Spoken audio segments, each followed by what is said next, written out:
Goosebumps is rated Y because it may be too spooky for kids.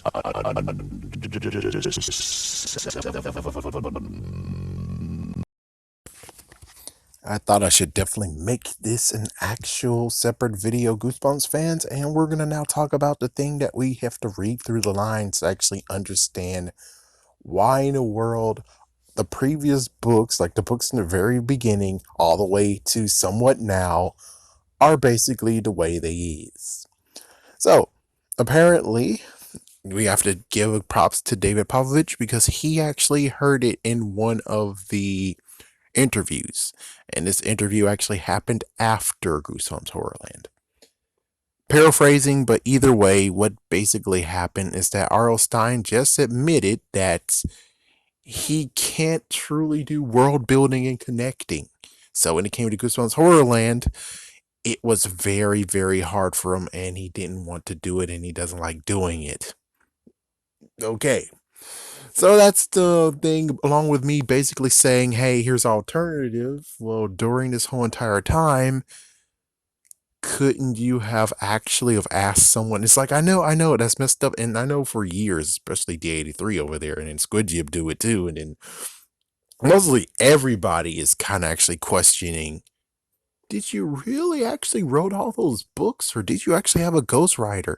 I'm at the point of being like, dude, just be like K.A. Applegate at this point. It's like, you don't have to ever do it ever again, but I'm just saying for this one time only when it comes to Goosebumps Horrorland, since you can't combine worlds and stuff, get an outside source. Get someone who actually will say, okay, what you're doing, and then basically, well, the funny, crazy part has to be the fact of he actually does a book like one at a time. But in this case, technically would have the freaking story of the 12 books, even though it turned into 19, but even so, just needed one person to actually say, okay, just make the story of the whole entire Horrorland right quick. And as soon as he does it, then the guy is able to manage it and make it actually a little bit more, concrete and okay to the point of where it's like, they came for the show. They came for the show. And sometimes the book stories is kind of like, and he won't touch those. Of course not. He's only there to touch the main event, the story that is the reason why people are picking up these books, the Horrorland story. As for the other ones, it's you. It's all you.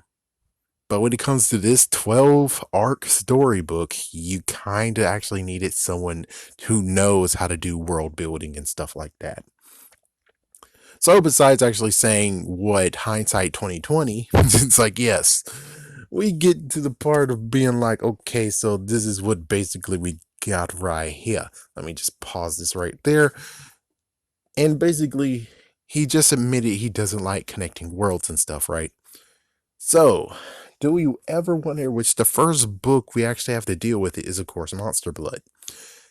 And Monster Blood, I remember what happened in a freaking episode, which totally sucks because it's like, no, don't think of the episode. It was a two-parter and the other one was made up by the writers. Good for you, but damn, it just sucks that you didn't make 2 or 3. Let's see what happened in the book. I forgot what happened in freaking Monster Blood. But the thing is that Monster Blood didn't have an ending that's like, oh my gosh. Yeah, so since they didn't have a ending like that, that means that he didn't have to deal with Monster Blood having an issue until the second book. And then it's like Cuddles ate the Monster Blood. And then we get to the third one where it's like, oh, Cuddles is still around and no biggie. It's like, no freaking damn biggie. Then, of course, Say Cheese and Die, which Say Cheese and Die, let's see, Spider got killed and they left the camera there. And then, so yeah, that was the only one that actually is like, we're good here. It's like, we're good here. There's nothing really like, oh my gosh, or anything because you're good. Let's see. Is there anyone? Oh, yes. Of course, the Living Dummy books. Of course, they have freaking damn issues. Of course, they have issues. Yeah, Slappy is now awake. Oh, what the frick. And then the next book, we're in a new family. And the new family bought them from the pawn shop that most likely they got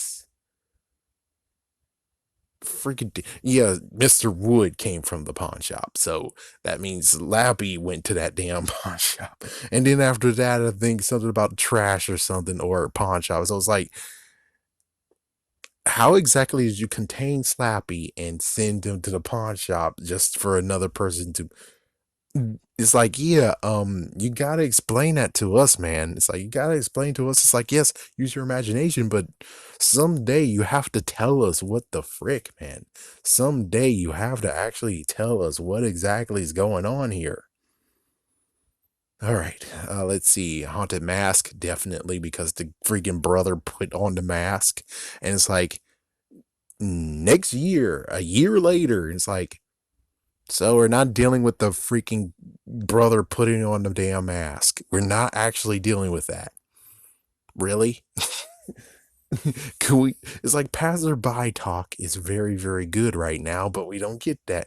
And then deep trouble. I forgot what exactly happened at that point, but I think something happened. It's like, yeah, I think something happened. I'm pretty sure it's like not even something that actually reference, oh, what happened in the previous book. Like, for instance, well, if the freaking professor's doing some messed up crap to people and stuff, it's like, then shouldn't the mermaids be like, oh dear, you saved us last time, but dude, he's doing some messed up crap with our freaking friends here, man. He took my freaking pet fish.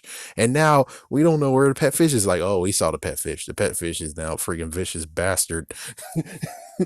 It's like, yeah, it's like no anything that actually just connects it to the other books.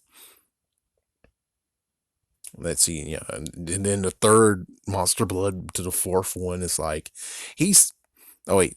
Yeah, he turned small, and then it's like, okay, so did freaking Kermit cure him or something? It's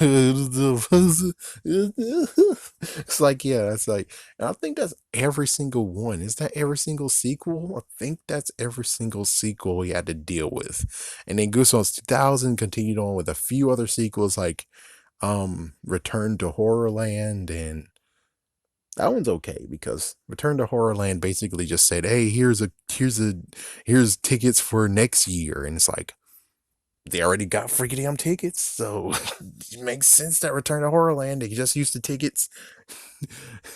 Yeah, but the messed up part is that the no pinching signs are not there anymore, and they forgot all about the whole pinching part or the fact of, oh yeah, it was a freaking intergalactic game show, and it's like all that's gone. And even Goosebumps Horrorland, actually, the book series itself, even forgot that part.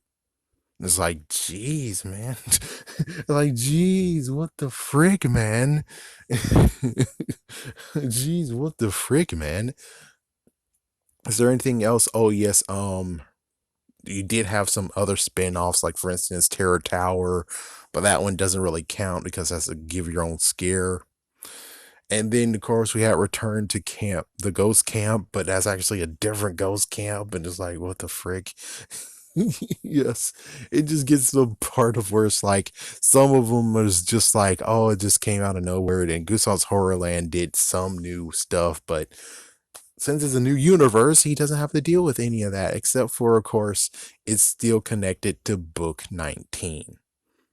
The only messed up part is not connected to Goosebumps 2000 either, which would have been a good idea to connect it to Goosebumps 2000 as well. I'm just saying. I'm just saying because it works better if it was after Goosebumps 2000, where it's like, oh, they got found out, the park got closed down. The new guy who bought the freaking park opened it back up, and well, no one really knows that it actually is messed the freak up because he just was able to open it back up. It's under new management, but of course, if he doesn't do anything, they won't know that he's doing something in the wrong until someone actually reports him. But considering no one actually went there yet until 2008, just saying, just saying. All right, anything else? I think that's about it. And then, of course, Slappy World, which doesn't have anything truly to do with. Oh, I forgot about Return of the Mummy. I forgot about that. Return of the Mummy and The Curse of the Mummy's Tomb. That one, those two. they have issues. It's like, yeah, those two definitely have issues. I mean, let's see which one's which. It's like, which one's which? I think the other one, the freaking return to the mummy's tomb, was the one where, oh damn, Gabe is dead. Gabe dead. Gabe horribly dead. Yeah, so I know more. Oh my gosh. Wait, Slappy versus the mummy? Oh shoot. It's like, so hold on. Does that mean we get to see Gabe again? We get to find out if Gabe actually really died, or he got some save or whatever, or freaking his cousin is just involved and they don't say anything about Gabe. It's like, yeah, we don't talk about Gabe. Yeah, we don't talk about Gabe, man. It's like, yeah, his parents got freaking damn furious and sad and angry that they cursed my father out. And then he's like, he cussed my father out. And then he said, you both are not ever welcome to any reunion. It's like, yeah, that sucks. Damn. Hopefully that's every single sequel that's Goosebumps wise.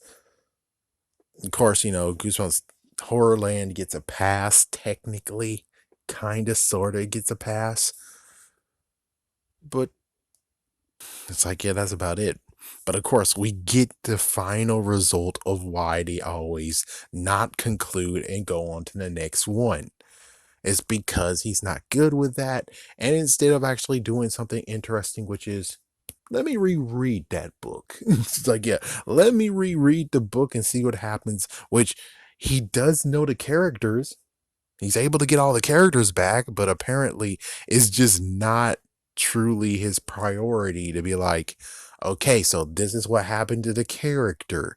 And now we're into the second book. It's like, yeah, so this is what happened in that scenario I closed out on, and we continue on. It's like, that doesn't happen. That doesn't happen. It's like, yeah, well, if you're going to make it a sequel, for the love of God, do the right thing and make it a happy ending. So then the next time it's like, oh, damn. It's like, unless you're not going to make it a freaking new anything, which is like, well, Haunted Mask 2, and then, Haunted Mask Lives, I think, was supposed to be the third installment, but of course it got canceled. The thing is that the friend picked up a freaking damn mask, and it's like, oh shoot.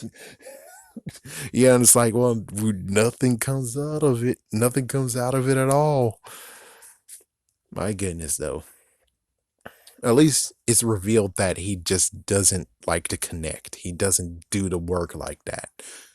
But it's kind of funny being like, yeah, but you did give us sequels to books, but yet it's not his priority to actually be like, so we last left off with that, so here's what happens. And it's like, nope. Yeah, nope, we don't get any of that. In the end, would have actually have helped to actually get that? Yeah. Yeah, because we can't just be like, oh my gosh, her brother put on the mask, and then the next year we get nothing that actually says, yeah, it was a freaking son of a bitch to actually get that mask removed off his damn face or something. It's like, we don't get any of that. Like a throwaway line that's like, ah, and that's all you have to do is just one throwaway line and be like, ah, or Slappy just remarks being like, yeah, those dumb bastards previously, they freaking tricked my ass, thinking it's very, very funny, being like, there's slaves in the case over there. Oh my gosh, slaves. And he goes in the freaking case and he locked in. He's like, oh, what the fuck? Let me out of this case, you damn bastards. And it's like, well, that's how he got screwed over, is by them being like, ooh, a piece of candy. Ooh, a piece of candy. Ooh, a piece of candy. Oh my gosh, that would be so damn funny. But like, yeah, Slappy playing him up as the bad criminal mastermind, but every single time he gets defeated and they get rid of him is because they just trick him by saying, hey, there's a girl in the freaking coffin over there. It's like, yeah, there's a girl in the garden. What? There's a girl in the garden. And he just goes right into the freaking garden, and then, oh my gosh, you're trapped in the freaking case again. Now that would be freaking funny. That would be so funny. It's like, oh damn it, I can't. Let me out. Let me out. Yeah, and then sadly people will be like, oh, but they did that in the third book, didn't he? He actually did get out of the case somehow. He did break out. So it's like that can't be the part. And it's like, yeah, it's true. But it's still funny being like, oh, he's just James Woods in disguise.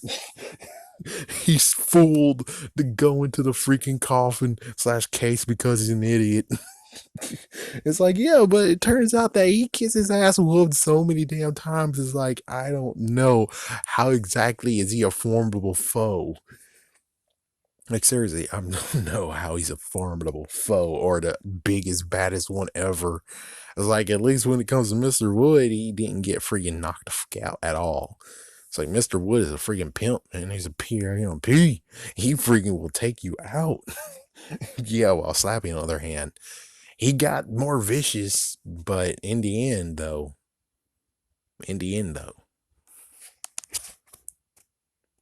oh yes, have a scary day, have a scary night.